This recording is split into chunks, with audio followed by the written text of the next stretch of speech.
दल के उपाध्यक्ष जिला के भाई विशेषर भैया जी,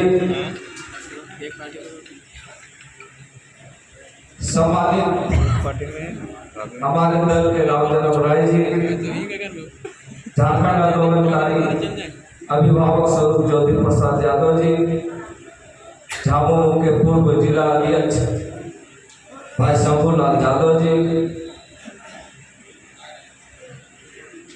दाढ़ी पकड़ के विशुद्री के अध्यक्ष भाई लखनलाल महतो जी, टाटी डलिया प्रखंड के विशुद्री के अध्यक्ष भाई बड़े भाई रवि सिंह जी, चुरचू प्रखंड के विशुद्री के अध्यक्ष भाई पाल कुमार महतो जी, हमारे बड़े भाई छोटा भी अपनी बात को रख रहे थे और जितने भी वक्ता का अपनी बात को रखे। उपस्थित प्रेस मीडिया, इलेक्ट्रॉनिक मीडिया के साथीगण, हमारी सभी बहनें, सभी को मैं जोहार नमस्कार करता हूँ। आज इस चुनाव के समय में बहुत सारी बातें, बहुत सी चीजें आप सबों को सुनने को मिलेगा। लोकसभा चुनाव में हम लोग बोले थे, मैं खुद बोला था कि जिस समीकरण के साथ हम आए हैं वो समीकरण से हम लोग चुनाव जीते, लेकिन टीम जो पाया था उसमें एक पाया ढह गया। थोड़ा बहुत 20-30% रहा, 70% ध्वस्त हो गया, लेकिन उसके बावजूद भी एक सम्मानजनक मत आप लोगों के बदौलत हजारीबाग में इंडिया गठबंधन के प्रत्याशी को मिला। ये आपके बदौलत, क्योंकि मोदी की लहर, जो मोदी बोलते थे 400 पार, जब देश का प्रधानमंत्री 400 पार का नारा दे रहा है और 240 भर एमपी जिताता है, आप कार्यकर्ता नहीं जीत पाए, संघर्ष करके इतना दूर हम लोग बढ़े, तो ये आने वाला साइन है कि निश्चित रूप से जीत हमारे सामने है। इस चीज को दर्शाता है राजनीतिक समीकरण है, चुनावी माहौल है, हर समय बहुत सारे लोग बहुत सारी चर्चाएं करते हैं, चाहे झारखंड मुक्ति मोर्चा का हो, कांग्रेस का हो, राजद के लोग हो, खास करके तो यहाँ झारखंड मुक्ति मोर्चा और हमारे कार्यकर्ता आपस में उलझना नहीं है। जब तक टिकट नहीं मिला था, झारखंड मुक्ति मोर्चा के भी जो शीर्ष नेतृत्व थे इस विधानसभा में जो निवास करते हैं, उन लोग ने अपना प्रयास किया, क्योंकि गठबंधन लोकसभा में हुआ था, लोकसभा के बाद विधानसभा के बाद सीटों की बंटवारा नहीं हुई थी, इसलिए सभी पार्टी के नेता अपने अपने जो सुप्रीमो है, चाहे अपने दल में है, अपनी उम्मीदवारी पेश की है उनके साथ। हमारे नीलकंठ जी भी है, इन्होंने भी दावा पेश किया था, कई लोग और थे। हमने भी कहा था कई बार, मुझे फागू भैया से बात हुआ, राजकुमार भैया से बात हुआ, मैंने बोला कि जब तक सीटों का बंटवारा नहीं होता है, आप भी अपना पार्टी में अपना ये लगाते रहिए, क्या जाने कब किसको टिकट मिल जाए। आप लोग बोल रहे थे कि जेपी पटेल जी बहुत मेहनत की, मैं कहीं टिकट मांगने के लिए ये चौथा 5वां चुनाव लड़ूंगा, मैं टिकट मांगने के लिए कहीं नहीं गया हूं। लोगों ने मुझे अपने प्रेम से टेकलाल बाबू के इतिहास को देखते हुए और हमारी राजनीतिक शैली को देखते हुए लोगों ने मुझ पर भरोसा करने का काम किया है समय समय पर, और इस के लिए मैं अपने पार्टी के राष्ट्रीय अध्यक्ष आदरणीय श्री मल्लिकार्जुन खड़गे, हमारे जो पार्टी के पूर्व राष्ट्रीय अध्यक्ष है आदरणीय श्रीमती सोनिया गांधी जी, लोकसभा में विपक्ष के नेता पार्टी के पूर्व राष्ट्रीय अध्यक्ष आदरणीय श्री राहुल गांधी जी,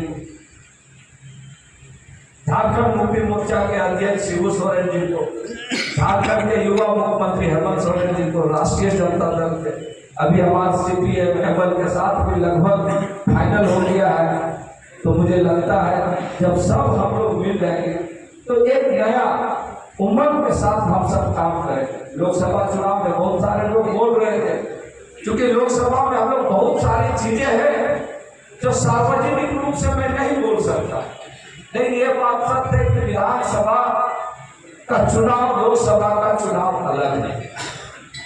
हम भारतीय जनता पार्टी के टिकट से 2019 का विधानसभा चुनाव लड़े और इसी मानव विधानसभा में हम लोग तो भारतीय जनता पार्टी के उम्मीदवार को हम लोग के प्रयास से जो भाजपा का अपना ये रहा, मोदी का वेब था, उस समय 1.5 लाख वोट भारतीय जनता पार्टी के सांसद को इस विधानसभा में मिलता है। और जब मैं विधानसभा चुनाव लड़ता हूँ तो 50,000 पार करते करते आदमी कहा देख रहे होंगे आप लोगों को रिजल्ट क्या हुआ था, 49,000 कुछ ला के आप लोग चुनाव जीते, लेकिन 50,000 का आंकड़ा हम लोग बात नहीं। और अगर हम पिछले चुनाव को देखें कि हम 3 भाई चुनाव मैदान में थे, अभी भी नॉमिनेशन का डेट बचा हुआ है, कौन आ जाएगा मैं नहीं कर सकता, लेकिन लगभग साफ हो गया है कि टेकलाल महतो खानदान से अव्वल इस बार जेपी पटेल ही रहे। अब बचा हुआ है 2-3 रोज कब कहां से डाल दे इसका मैं गारंटी नहीं लूंगा, लेकिन जब हम पिछले चुनाव के वोट के आंकड़ों को हम देखे, 49,000 कुछ मेरा वोट था, 44,000 कुछ मेरे बड़े भाई राम प्रकाश भाई पटेल जी को था, हमारे बड़े पिताजी का जो बेटा वकील साहब चंद्रलाल भाई पटेल है उनको भी 17,000 वोट था। इन तीनों वोट को जोड़ दे तो कितना होता है आप बताइए? 1 लाख से पार जोड़ के बोलिए ना,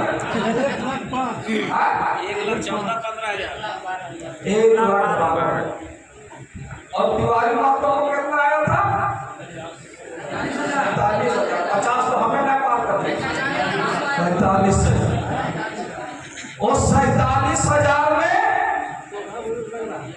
आपने देखा होगा कि संजय मेहता सुखियाल था, कुर्मी लोग पूरा झाड़ के वोट दिया तो कितना में गया? 53,000 का पार्टी में कितना किया?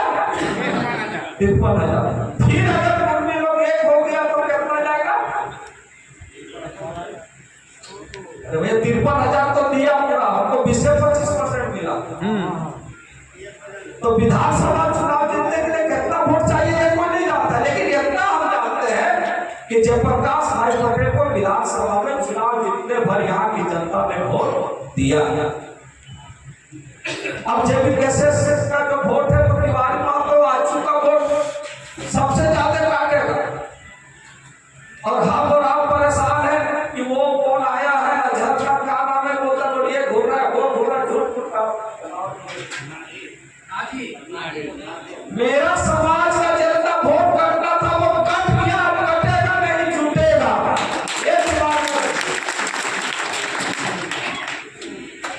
और 86-87 हजार से वोट से नीचे हम लोग किसी भी हर हाल में नहीं जाएंगे, लोकसभा से कम वोट नहीं रहे। लेकिन जब जेपीकेएसएस के कार्यकर्ता अपने धूल में सवार उठाएंगे तो वो 47 से कहां आ जाएगा? 15,000 मेरा भी 49,000 में घटा देते हैं अगर बीजेपी को फिक्स करती है। लेकिन जब हम 44 का 30 जोड़ ले और हमरा जो डीजे कुछ उधर से ले आइए तो मोटा मोटी फिर सीपीआई एमएल हमारे साथ है, मासा से 10-12-15,000 इन लोगों का भी इम्पैक्ट, तो कहीं ना कहीं हम लोग मजबूत स्थिति में हैं। इसलिए बहुत हम लोग को मनोबल को कम नहीं करना। बात बाकी चुनाव हार जीत है, लोकतंत्र जनता सर्वोपरि है। लेकिन आज आपको दावे के साथ कह सकते हैं कि विधानसभा चुनाव लोकसभा चुनाव से अलग होगा।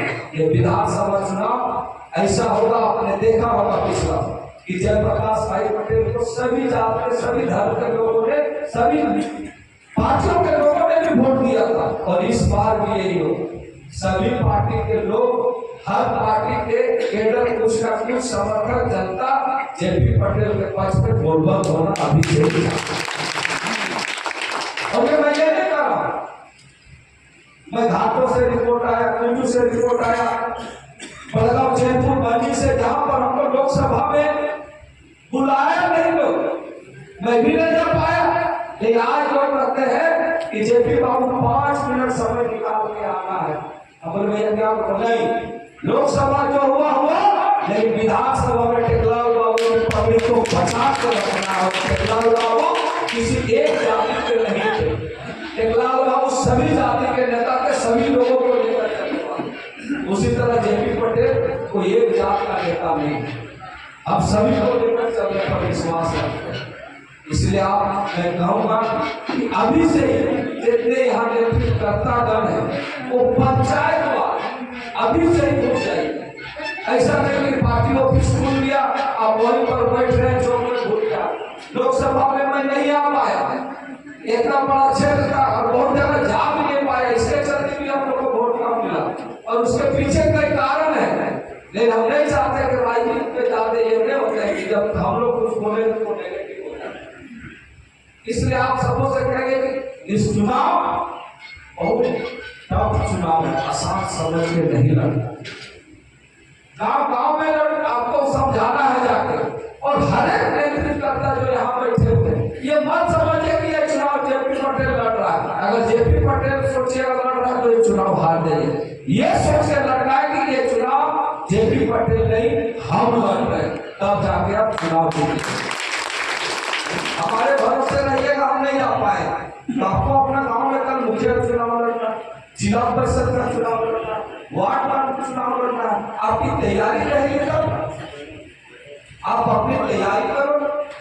इसी बहाने विधानसभा का भी तैयारी हो जाएगा। और बात बाकी हम लोग के साथ एक कैसे हम लोग रणनीति बनाए, जैसे अभी हमारे नीलकंठ जी बोल रहे थे और लोग कई बोल रहे थे कि झारखंड की जो जन कल्याणकारी नीतियां जो झारखंड सरकार द्वारा लाई गई उसको हमें धरातल पर लाना है।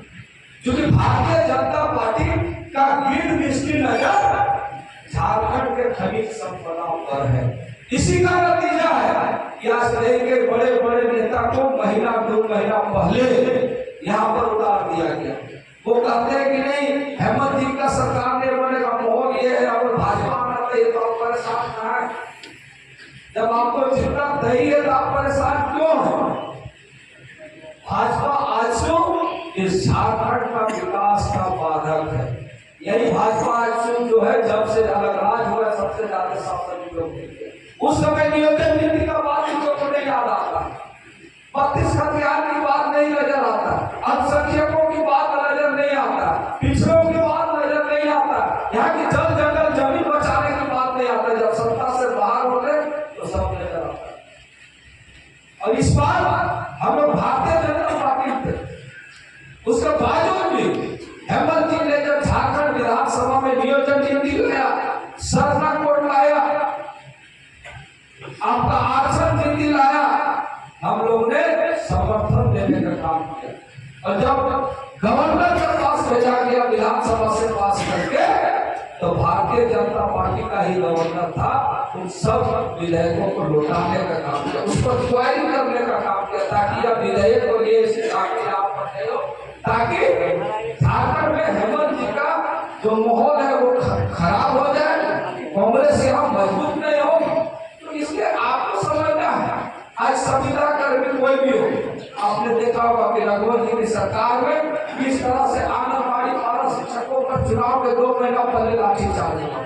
लेकिन ये गठबंधन की सरकार, कांग्रेस की सरकार, राजद की सरकार और हेमंत जी की सरकार ने जब हर संविदा कर्मी को उन्होंने सम्मान देने का काम किया, चाहे वो आंगनबाड़ी हो, पारा हो, चाहे हर सेक्टर में हो, सभी लोगों को सम्मान देने का काम किया। इसलिए आज आप सबों से अपील करूंगा कि निश्चित रूप से ये चुनाव को मेहनत करके हम सबों को जीतना है।